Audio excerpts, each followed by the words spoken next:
네, 반갑습니다. 레고 아버지입니다. 그동안에 잘 지내셨죠? 이번 영상은 인기가 아주 많은 딜리버리 트럭입니다. 딜리버리 트럭은 그동안 세대를 거쳐서 리뉴얼이 되었는데요. 최근의 작품은 2010년에 발매가 된 시티 트럭입니다. 이렇게 두 차량을 비교해보면 올해 발매가 된 트럭이 상당히 멋있어 보이는데요. 조립은 어떻게 진행되는지 영상을 보시고 또 함께 이야기를 나눠보겠습니다. 우선 박스의 아트는 항구 도시에서의 운송 장면을 나타내주고 있고요. 뒷면에는 차량의 기믹들과 미니 피규어를 나타내주고 있습니다. 부품수는 1061피스이고요. 가격은 149,900원인데요. 레고 코리아 홈페이지에서는 백오더가 되어 있어요. 봉투는 9번까지 있고 윙 바디 타입이라 이렇게 큼직한 패널을 사용하기 때문에요. 따로 프린팅된 브릭이 동봉이 되어 있는데 샘플로 하나는 패키징이 되어 있지 않아요. 스티커는 3개만 붙이면 되고요. 첫 번째 설명서는 지게차 조립입니다. 그리고 두 번째 설명서는 롱 노즈 스타일의 슬리퍼 캡 차량 설명서예요. 마지막 세 번째 설명서는 트레일러를 조립하고요. 뒷장에는 브릭 품번이 있습니다. 그럼 이제 조립을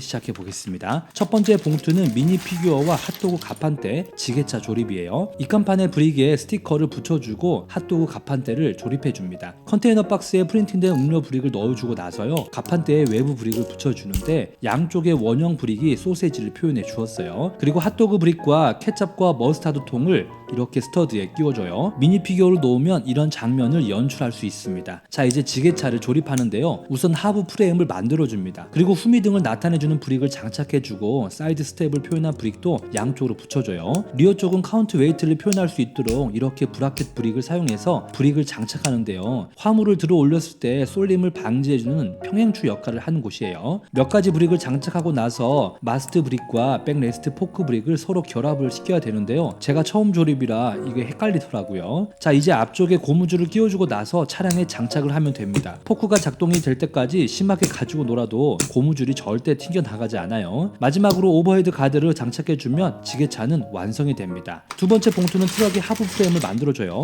우선 휠 홀더 브릭을 장착해주고 브릭들을 단순하게 쌓아갑니다. 트럭의 구조 때문에 바퀴도 한 쌍 더 추가해요. 그리고 트레일러와 장착할 소켓 브릭을 붙여줍니다. 프레임을 중축하기 위해서 이렇게 큰 패널을 장착해주고요. 차량의 바닥을 높이는 작업을 합니다. 프론트 휀더 브릭을 양쪽으로 장착하고 프레임 상단의 빈 공간을 덮어버려요. 차량의 테일 램프도 뒤쪽에 장착하고요. 트럭의 스터드 노출을 줄이기 위해서 타일 브릭으로 마감을 해줍니다. 이 모듈은 사이드 하단의 윈드 디플렉터 패널인데요. 공기 저항을 줄여주는 역할도 하고요. 에어 탱크를 가려주는 역할도 해요. 엔진 모듈과 운전석과 슬리퍼 공간을 만들기 위한 바닥 패널을 붙여주고 나서 프론트 범퍼도 장착을 해줍니다. 마지막으로 본넷의 개폐 브릭을 위한 모듈을 차량에 부착하면 2번 봉투는 끝이 나요. 자, 세 번째 봉투와 네 번째 봉투는 차량의 인테리어와 익스테리어 조립이에요. 핸들 브릭과 대시보드 브릭을 붙여주고 양쪽으로 도어 브릭을 장착합니다. 의자 브릭이 없어서 운전석과 슬리퍼 공간을 분리할 수 있는 파츠와 브릭을 이렇게 장착을 해요. 자, 이제 슬리퍼 공간을 만들어 주는데요. 침대도 표현을 해주었습니다. 트럭에 격벽을 붙여주고 세로용 머플러도 함께 장착을 해줍니다. 빨간색 라인은 유압식 브레이크를 사용했기 때문에요. 이렇게 브레이크 라인을 표현을 해주었어요. 실제 차량에서는 응급구조 키트가 실내에 있지만 레고에서는 EMT 타일을 외부로 빼놨습니다. 완성된 프레임에 양쪽으로 패널 모듈을 장착해주면 되고요. 마지막 스티커는 브릭에 붙여서 이렇게 슬리퍼 공간에 부착을 해주고 윈드실드 브릭도 장착을 해줍니다. 차량의 엔진은 단순하게 표현이 되었고요. 엔진 공간에 장착을 해줘요. 라지에이터 모듈은 크롬 코팅이 된 경사 브릭으로 표현을 해주었습니다. 클립에 고정을 시켜주면 되고요. 본넷 기믹은 이렇게 움직이는데 프론트 범퍼 간섭 때문에 동작은 불편하게 만들었습니다. 트럭의 사이드 패널은 스피드 챔피언 시리즈의 헤드라이트 브릭을 사용했고요. 좌우로 장착을 해주면 돼요. 마지막으로 본넷 패널을 붙여주고 이렇게 들어 올리는데 잘못하면 쉽게 떨어져요. 힌지와 연결된 브릭의 동작을 몇 번 해보면 쉽게 적응은 될 것 같습니다. 루프 조립은 브릭들을 쌓아서 간단하게 조립이 되고요. 테크닉 핀을 사용해서 경사 브릭을 만들어 주었어요.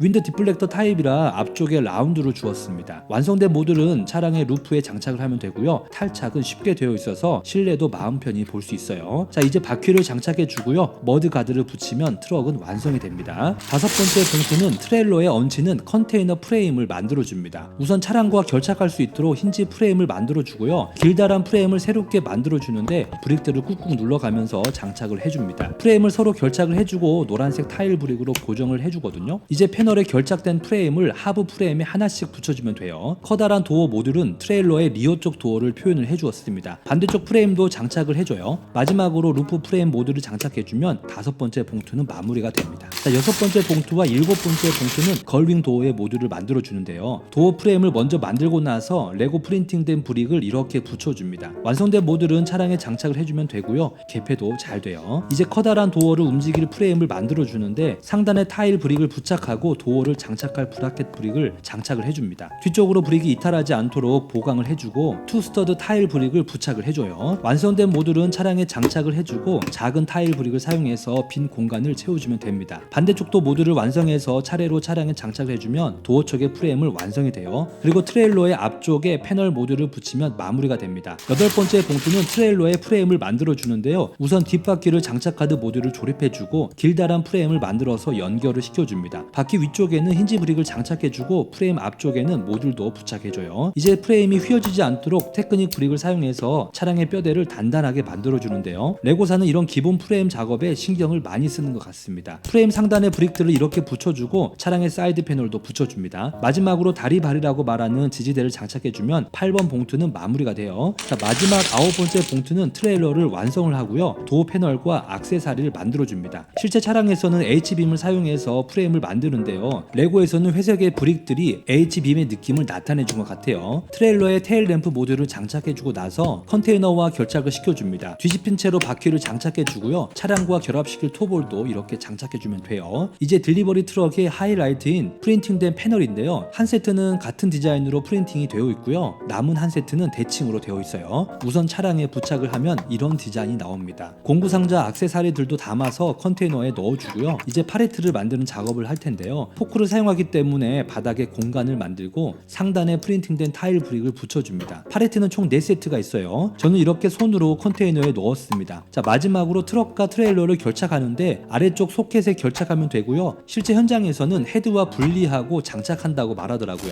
많은 유튜버 분들이 이 제품을 조립하면서 만족스럽다는 의견이 많았는데요. 저도 개인적으로 이 부분은 동의를 하고 있습니다. 실제로 조립에 대한 만족감보다는 브릭의 색감에 대한 심리적 안정감이 큰 것 같다는 생각이 들었어요. 노란색에 주는 의미가 정서적 안정감과 자신감과 자존감이라고 말하더라고요. 그만큼 조립을 하면서 편안한 마음으로 조립을 했습니다. 물론 특수 차량이기 때문에 제품에서도 몇 가지 특징들이 있어요. 우선 차량은 노즈 부분이 튀어나온 컨벤셔널 타입의 차량인데요. 보니 타입의 트럭이라고 생각하시면 돼요.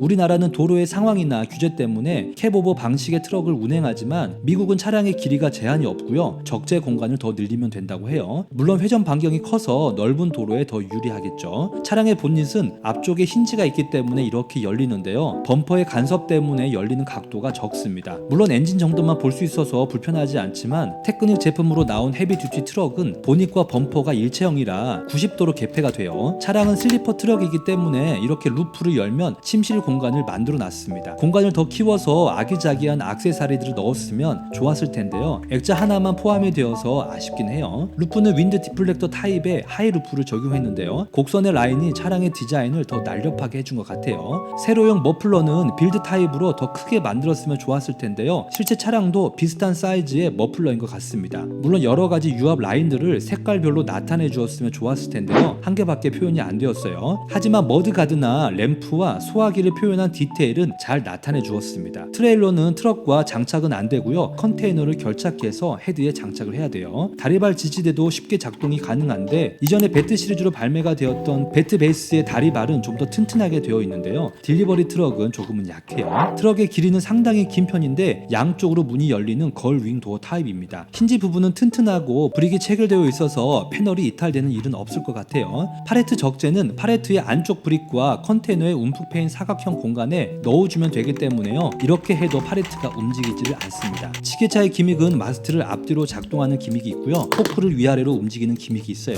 아쉽게도 뒷바퀴에 조향륜을 회전하는 기믹은 없어요. 마지막으로 이 제품의 가격은 149,900원인데요. 레고코리아 홈페이지에서는 백오더가 되었어요. 빨리 조립을 하고 싶으신 분들은 오프라인 매장에 가셔서 구매하시면 될 것 같습니다. 자, 오늘의 영상은 여기까지입니다. 영상이 도움이 되셨다면 구독과 좋아요도 부탁드리고요. 오늘도 레고와 함께 즐거운 시간 보내시고요. 행복하세요.